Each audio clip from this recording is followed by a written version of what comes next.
who want to build a community and share other women's stories.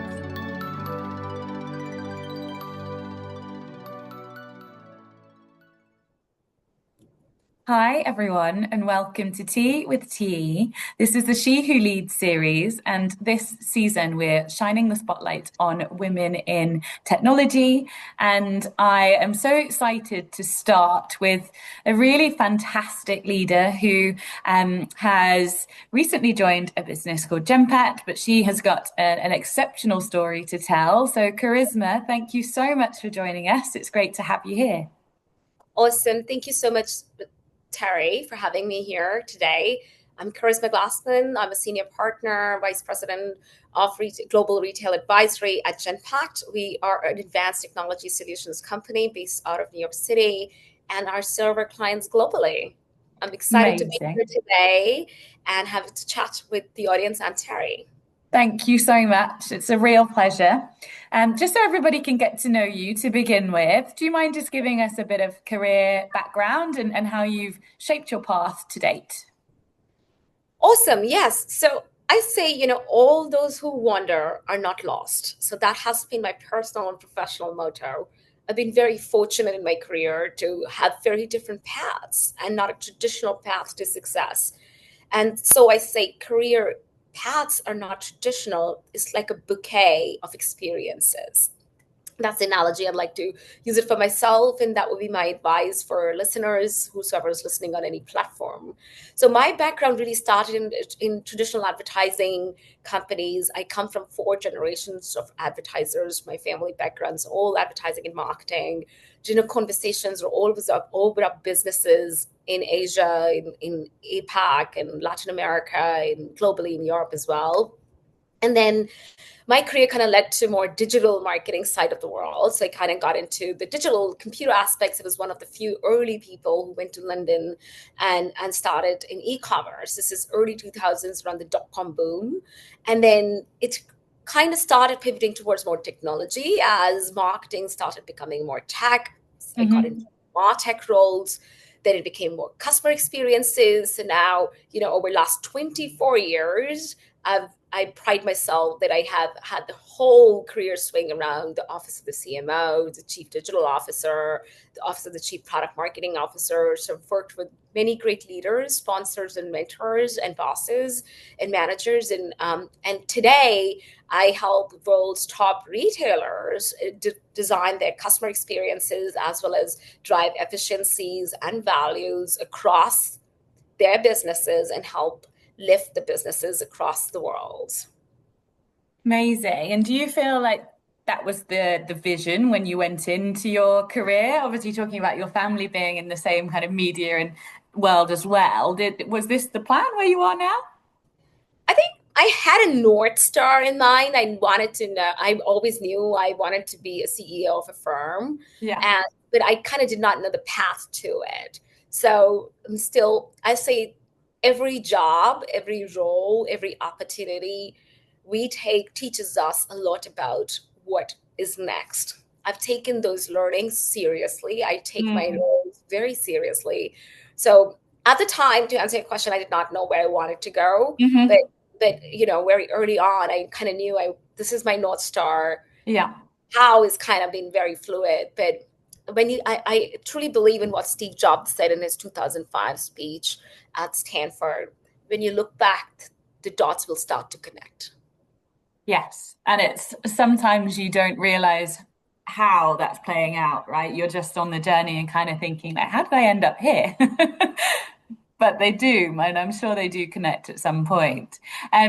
You've talked a little bit about this, and I really think it's quite key because a lot of the exceptional leaders like yourself that come on to She Who Leads, it hasn't been through a case of not putting themselves in that position. It's like really, obviously, you kind of advocate for yourself in terms of your own ownership and to get to that point versus obviously the employer helping you along to that point. What are your thoughts on that?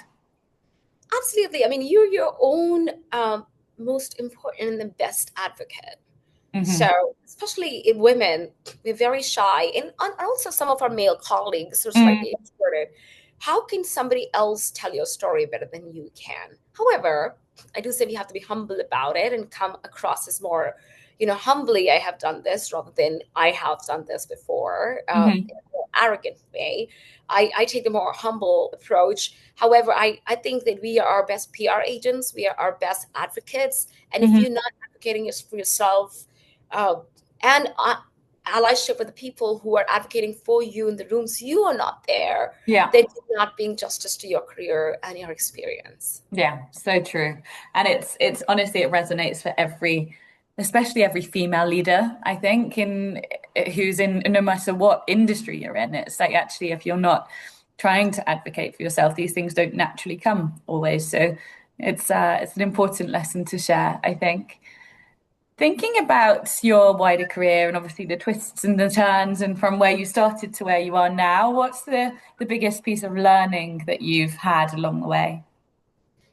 Many learnings along the way. I would just say one thing, if I had to look back 24 years, is make relationships very key. Be nice to people on Mm, the way up, because these are the same people you meet when you go down.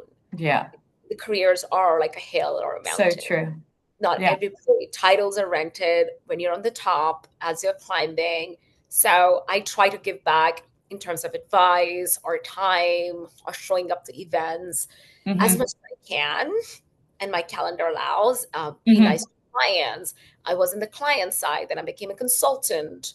Then, I interact with clients who are now colleagues and peers and who knows, in my future managers.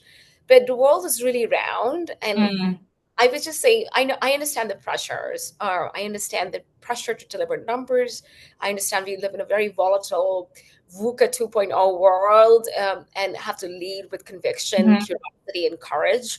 But at the same time, it doesn't stop you from being kind.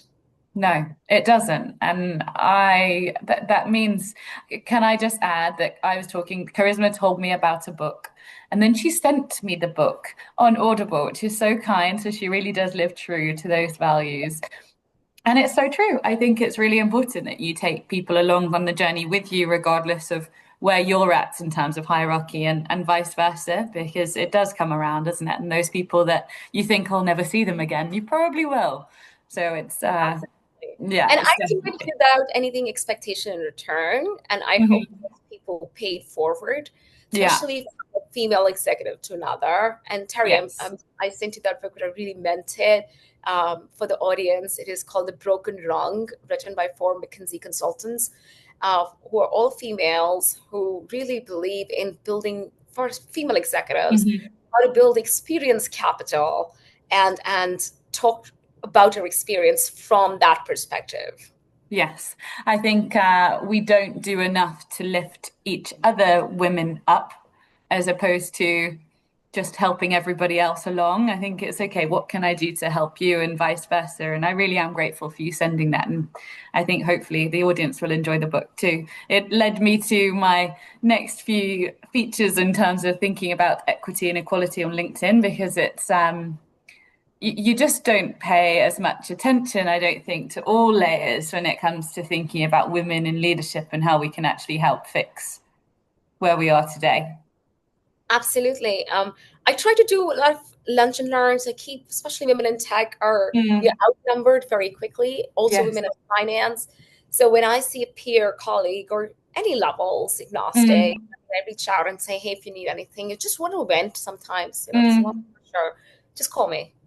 That's amazing. That's really nice.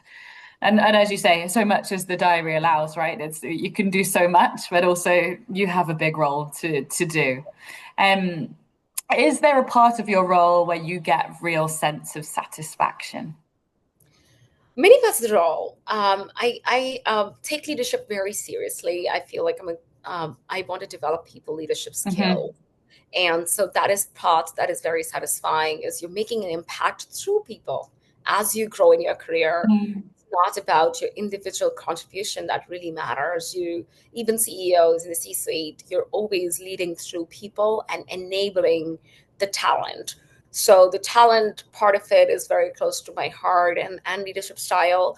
I believe in I do not want to be in rooms where I am the smartest and mm, A higher A's. So my leadership team, my advisors, I keep very diverse set of Yeah. diverse by thought advisors around me. And then I keep myself very honest, and I would say, hey, Mm. don't just say yes, because it's very easy for people to say yes Yeah. to all the time. In a one-on-one setting, I'm happy to be challenged in a positive way and kind of bounce around my hypotheses or biases Hmm. if I have any, because all of us have blind spots. So talent, hire the right people, Hmm. goals, and very quickly get out of their way. Yeah. Yes. And again, I think there's still learning to be had there, right? Some people will hire, but what can't let go of those reins, or it's a thing that where, oh, I can't do that because they'll be seen to be better than me. Same as the whole kind of lifting women up. I think sometimes do it to a point until it's pushing you out of you, it's making them uncomfortable. And so I think it's one of those things where it's like, look, actually we all win if we do this, not just me and not just you. And absolutely, I do not want my team to be less smart than me. In fact, Hmm. they are impacting the clients. They have to be on top of their game. Yeah. I take a lot of pride hiring the best talent Hmm. on the market. Yeah, it's well, talent. People are your engine, right? Essentially, so it's so important. A lot of, I guess, female leaders well, leaders in general have typically had somebody help them along the way. Have you got mentors or sponsors that you utilize, or how have you kind of how do you bounce those ideas off people, I guess? Absolutely. I would say four quadrants: Okay. mentors, sponsors, allies, and advisors. So Okay. I put people in four quadrants. Is this person, and typically those lines are blurry, but I try to put them in different buckets. And Mm. it's not that conscious or so transactional that I'm mentally putting everybody in a bucket, but somehow they manifest themselves. A mentor is just for advice, sometimes to somebody, could be outside your industry, if you will. Hmm. They would talk about your leadership style, how you show up, how you think you show up, and how people perceive you show up. Hmm. More like a very distant view of who you are as a leader, how you're making an impact based on what they're reading about you, how your interactions have been over the years. Sponsors are somebody who lift your career up. They would be Hmm. male, female, or any other gender who are in your organization or Hmm. in industry and have been through your career path. And somebody you look up to can be a sponsor to go to the next Mm. level or take a career jump or take a career change. Advisors are what I say, my personal board of advisors. Professional life is not isolated. You do have personal life that comes along with it. Yeah, So my so true. personal board of advisors are my some of my college classmates from Okay. Harvard and Yeah. Columbia that I went to school with. And people who have stuck around as taking a career move or taking a personal move. Those are my personal board of advisors on some of the life-changing decisions I have made, and so on and so forth. And Mm. allies, I would say, have been the most impactful in my career growth. They are Okay. my peers, my subordinates, my mentors, my even allies are male allies. And like I mentioned, the female executives are outnumbered. Some of my best career decisions and jumps have been made because of my male allies and bosses. Hmm. So Hmm. thank you for your allyship, and thank you for passing it on to other females in your. Mm. Exactly. Exactly. And it shouldn't be one or the other or one against the other. And it's not what we're trying to achieve, right? But it's that whole conversation around equality versus equity. And naturally, equality hasn't been at the same as somebody for women for a long time, but I think we're slowly getting there and we're slowly having the same opportunities. But it's allies definitely help, and we need all the types of allies that we can get along the way. I think it's so key. Absolutely. And there's a long way to cover inequality and equity. I know Yes. there's a lot of chatter about it. Yes. We have a long way to go, Mm. because I'll quote you something that's happened this morning. So it's so fresh on my mind. Women, Mm. female executives, and this is not about male or female, it's just executives. Yeah. You do not have to be the loudest voice in the room to make a Yeah. point. We just do not speak enough confidently. So we are thought to be less machismo. So Hmm. the other person in the other room's like, oh, she's not confident. It's not true. She just do not want to be, Hmm. um, you do not want to be arrogant about it, but you can Hmm. still make a point in a very Hmm. confident manner. Yeah. So this is where your allies come into Yeah. play and help you give opportunities based on who you are and who you can be. Hmm. Hmm. It's so true. And sometimes not being the loudest person in the room means that unfortunately you're not as well remembered, but it doesn't mean that you didn't contribute. And actually, Absolutely. your contribution can still be heard, even though you don't have to constantly speak. I think Absolutely. it's a quiet confidence, right? It's a different thing. Quiet Thinking, leadership is a whole topic. yeah, yes, yes. Oh, I totally agree. And I think again, it's something that we have that everybody's kind of had programmed into them. It's actually if you speak loud, then we can all hear you, so you're more confident. But it's not the case, and it's like the lion and the mouse, right? And the lion looks up to the mouse because the mouse has got the confidence to talk about what they're thinking. So it's a an interesting dynamic, and I think one that we can't solve overnight. But I think if people are mindful, then hopefully we can. But equally, if you've got those allies that say, actually, no, Terry contributed X and Charisma was talking about Y, look, at least you've got somebody that's there supporting you in the background that you can't always do for yourself either. You're not always in those rooms to be able to do that. Yeah. Thinking about the harder side, obviously, to get to where you are has probably not been easy. And I think you've probably had lots of bumps along the road. But are there any that have stand out just in terms of learning? I think it's nice to kind of realize that we all aren't perfect. What would you say stands out for you there? The hard, it's a delicate balance between a yes and a no. Mm. So while my traditional coaching to my younger self has been, I've said yes to a lot of opportunities. Mm. And I would like to say thank you to my boss recently. He sent out an email, and I'm quoting him here. No is a full sentence. After you reach a certain level, you have to really guard your personal energy, your network, Mm-hmm. because then you have to be, you're not a doer, you're a thinker, Mm-hmm. and you're making impacts for other people. So you have to be really mindful of people or projects or things you have to say no to. Yeah. Not be there for every dinner, every social, So true. every cocktail, Yeah. every working evening. You have to be very mindful, and you're not saying no out of arrogance, but you're saying no out of protecting for Yeah. what's most important for you. So say yes to opportunities, but no to, like, be very no to things that do not matter in the Mm-hmm. long run, and have that balance and do a very critical calendar check. Mm-hmm. Put your energy fiercely. And try not to feel bad about it, right? Because I'm a yes person because I feel guilty. No, no, no. Always. You have to say yes to a lot of things, but you Mm. you have to say no to a lot more. Mm-hmm. Mm-hmm.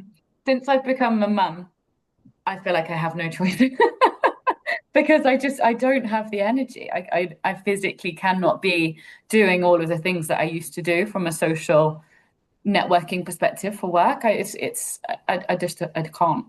Yeah. But it's hard to accept that, I think, sometimes and say, do you know what, like for everybody around me, I need to say no. And that's beautiful. By the way, congratulations on Thank you. motherhood. It teaches a lot about leadership and selfless love. Yes. And you don't have to practice selfless love by being a mother. I am Mm, not a mother. I'm a good partner, I feel. I can say that. But mm, there's selfless love there too. yeah. Oh, 100%. And I think even for the work that you do and the teams that you lead, I think it really can stem from that. I think there's so much that we do for others that's equally important. Not just motherhood, for sure. Family too. It's a big part, isn't it? Yeah. Um, I think this is a contentious topic, and it's one that I talk about often with my friends and also at work. I think we often kind of have this debate, but do you think it's possible to have it all? Depend depends on how do you define what all is. Hmm. And the all the goalpost keeps moving, my friend, every Hmm. year. Not only Yes. your professional goals, but your career aspirations. There was somebody who posted, he's a CDO of a very large CPG company, a good friend of mine, and also an ally.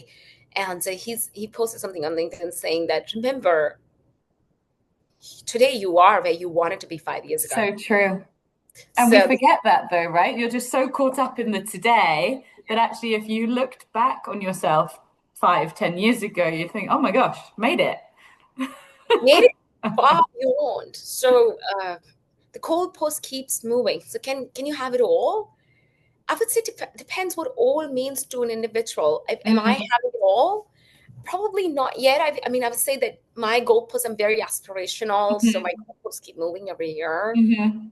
If you ask my partner, my husband, he's very grounded. He's very Okay. satisfying, and he's very satisfied with his life. I'm very jealous, Hmm. and he says I'm having it all. So maybe he is Oh, not. that's Certain years nice. I do, and he doesn't. So it Yeah, depends on years and the time of life you're in. that's really nice. Do you, just on that, and you've obviously said the goalposts that keep moving, are you someone that actively sets goals at the beginning of a year? Do you keep up with them? Like how do you work in terms of thinking about your own goals? So I have this beautiful analogy, like I to say, about my life in general and how I like to lead and how I live my life. Think Hmm. of, think of like a picture. So it has Hmm. a golden frame, and I have one like that in my living room, and that has a beautiful canvas. So I like to set goals like the frame. um, Okay. I know my boundaries, like where I want to go. And I have like, oh, I want to achieve X, Y, Z. These are the 4 or 5 goals I want to hit this year, personally, professionally, socially, whatever Hmm. they are. But then I don't like to over manage and overcomplicate them. I would paint the picture as the year goes by with Hmm. my beautiful canvas of experiences. I So love that. yeah. So I have a structure, Hmm. know where I'm going, but I Mm. don't micromanage. And I still, by the Okay. end of the year, I have this beautiful picture of experiences that I've lived through the year that I can admire and be thankful by Thanksgiving and Christmas. Okay. I love that. I need to think more like that. Mm.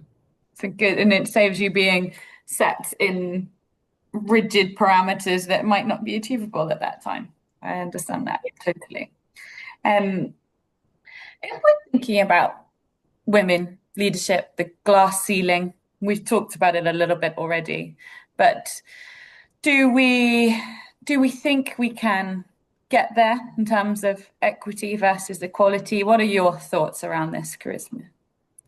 I think we can get there. I know we can get there. Some of females, and there is so much about women in executive world that can be talked about, from particularly women of color, have a very different kind of glass ceilings as some other demographics, if you will. Hmm. And but if you have the right education, you may have to be willing to put in some extra work, but be very mindful of allies, advisors, sponsors, and mentors, the four quadrants I talked Mm. about. You can be there. I feel that the journey is a little bit harder. You may have to go of extra steps, maybe study a bit harder, put in a little bit more work, but there is a lot of progress. I'm a Mm. glass full kind of person. So a Yeah. lot of progress have been made, but there are miles to go before we sleep as well. Yes, absolutely. It's I really enjoyed obviously the broken rung, and I know we talked about it a little bit earlier, but I do think it's quite key for people to have a look at that because actually there's certain things that everybody can do to try and aid women getting to a certain point in their careers and then helping them to continue to go further. Because I think we lose sight of that somewhere along the way, don't we? Still at the moment, unfortunately, which is a shame. Yeah, and also I would say that let's not also, I don't suffer from a victim syndrome Mm. there. So if I have two people saying no to certain things about Hmm. being in a certain room, and they're there every day because I don't look like a man or talk like a man or whatever, but there are 8 others who are willing to invite me to a table I've never been invited to. Mm. So I don't personally suffer from any victim syndrome. Yeah. victim or feel victimized, that I was not. Yeah. I would go find the 8 other allies, sponsors, mentors, advisors who would work with me, then who do not want to. Yes. So true. And I don't, and that's the thing that I think we want. We don't want it to be we're the victims. We just want it to be more of a level playing field, right? But I think it's the understanding that hopefully everybody wants to be feeling like that and Yeah. to help to make the change. And I'm just grateful for you coming on here and sharing your story because I do think these stories help with inspiration and helping to help women understand what potentially they might want to go on to do. I'm thinking about that and your career and obviously this legacy that I'm sure, no doubt, you will get to your CEO role and there will be a legacy that you leave behind. But what is it in your mind, both professionally and personally, that you would like to be known for? I would like to be known as a good empathetic leader. Okay. I understand there is value creation that a successful CEO is known for, but I would like to be known for somebody who has done that and kept people along, brought people along the way. Hmm. Because at the end of the day, I understand AI, I understand agentic, but empathy is what we take along after our careers end, and relationships are very important. Like I mentioned earlier in our chat, these are the people, same people that will you will see up while you see going down. Mm. So if you want to remember Charisma after Charisma has ended her career, I hope that's not anytime soon, is that she was an empathetic leader who created immense value. Hmm. Well, just from knowing you, I think you've already achieved that. So you can hang up your shoes. Yeah.